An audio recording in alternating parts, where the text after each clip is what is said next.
Millions of years ago, the first line roamed the earth, stronger and larger than today's lines.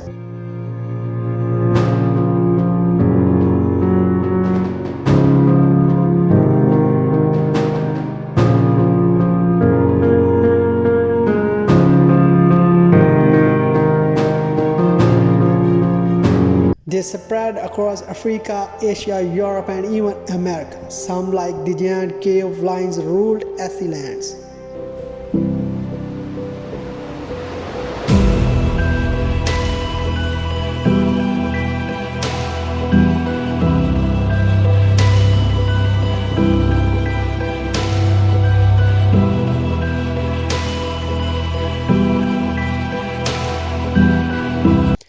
Over time, many lion species disappeared, but the African lion survived, becoming the king of savanna. For centuries, humans admired their strength, painting them on a cave wall and telling their stories. Today, lions still roam the wild, but their numbers are shrinking.